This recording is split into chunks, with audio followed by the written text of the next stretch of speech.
My family and I are moving from our nice, new 15-year-old home in a quiet neighborhood to a 100-year-old farmhouse with a milk parlor and a barn. There's a pig farm just a quarter mile that way and a tenth of a mile that way. There are cows across the road. Why in the world are we doing this? The simple answer is that this farmstead is surrounded on 3 sides by my dad's farm. The farm I grew up on, the farm that my dad changed more of my diapers on than he did at home, where I caught crawfish and tadpoles and ran wild. You see the cows over there? They belong to my dad. The pigs on both sides of this farmstead, well, they're mine. So even though this house is very convenient, smack dab in the middle of the farm, there is a lot more to the story. I grew up 10 miles away in Columbus, Mississippi. And as a kid, every chance that I got, I'd come out to the farm, catching tadpoles, playing in the creek, and getting into just enough trouble to keep life interesting.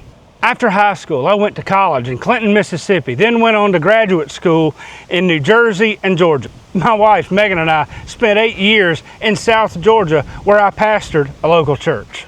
Our kids were born there, and then we moved back here to Lowndes County, Mississippi, where we bought our current new home. It's a beautiful, modern 4-bedroom house, one that Megan fell in love with the moment she saw it. And it's in an area of our county that's been growing for decades now as more and more people are moving into the school district in our area. And while it can have its positive aspects, it can also feel incredibly crowded sometimes. But about 4 months ago, everything changed. My dad told me that the couple who lived in this house, who owned the 20 acres of land and the barns with it for over 50 years, was selling it. The McCrarys are the type of people that I think of when I hear the phrase, salt of the earth. I've lost count of how many times Mr. McCrary got on his tractor and pulled my brothers or my dad out of the mud when they got stuck on the farm. He got me unstuck a couple times too, though if you ask my dad, I'll claim otherwise. And the McCrarys are leaving a lasting legacy, not just on the farm and the house and the land, but on the hearts of everyone who have known them. When my dad told me that the McCrarys were selling the place, I was very interested. But a big question mark immediately popped into my head. Could we even afford it? With housing lots around here going for $20,000 to $30,000 an acre, a 20-acre property, even with an old house and with a huge barn, felt like it could be way out of our reach. It was one thing to dream about it, but it's another to make the numbers work. Still, the idea of it, the convenience to the farm, the history, it was too compelling not to at least take a little time and explore it. You see, this property borders my dad's farm on 3 sides. To the north behind me, to the west, and to the south across the road. And my farming operation, Dowdle Family Farms, where we finish pork and beef, operates mostly right over there. Right now, as the crow flies, we live 2.5 miles from the farm, and it takes us about 7 or 8 minutes to get here. There's no central hub to my farming operation, no barn or workshop right where I need it. If we could purchase this farmstead, it would change everything and make life so much easier. Still, I wasn't sure what Megan would think. After all, she loves our current home. She loves the shade trees in the yard, and it's the first home that we've bought together. What would she say when I brought this up? This might be the one house that could make me move. Her answer shocked me. I knew she loved the shade trees in the front yard, but I wasn't sure if she'd seriously consider purchasing a 100-year-old house. When we walked through it the first time, I was floored by the things she loved about it. I like the little pieces of character around the house that don't make it a cookie cutter house. This stained glass window, these intricate details around all the door frames. I love the brickwork. It reminds me of the outdoor patio at my grandparents' house growing up. I love this view.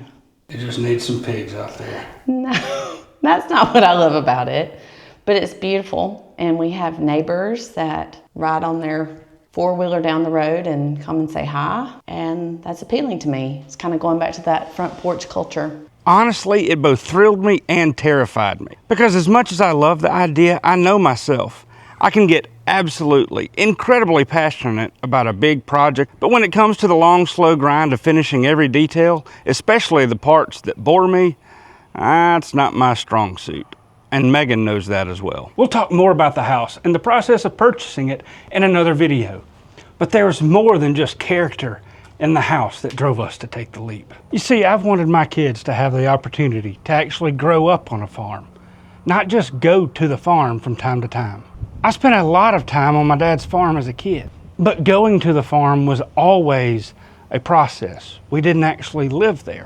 Now granted, my dad changed my diapers there. I castrated my first bull calf on the farm before I was 10. Most importantly, I learned responsibility and how to problem solve. That's not the same as walking out your door every day and being on the farm. Now, Megan's not a farmer, but don't get me wrong. In many ways, she has much more specialized experience in raising livestock than I do. She grew up showing sheep in high school and won many state awards, including grand champion at the Dixie National. That takes an insane amount of dedication, not just in terms of feeding and caring for livestock, but in training them and working with them one-on-one for long periods of time.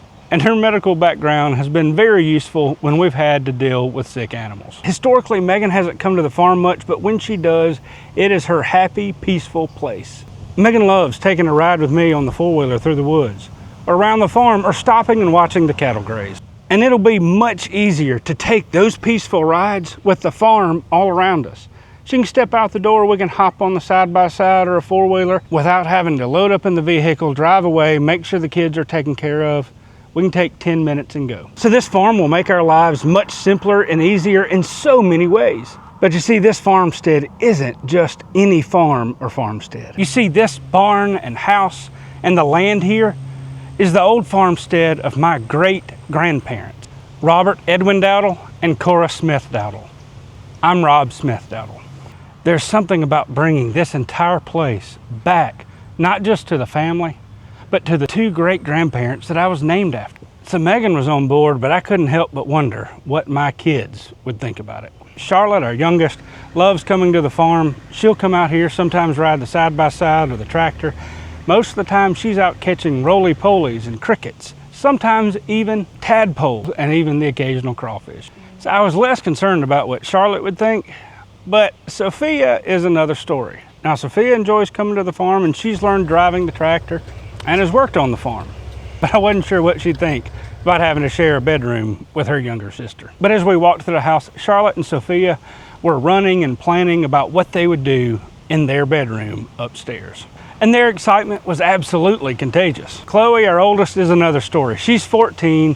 She'll try just about anything. If she doesn't know how to do something, she'll Google it, YouTube it, and figure a way out. She is a go-getter with some drive and determination.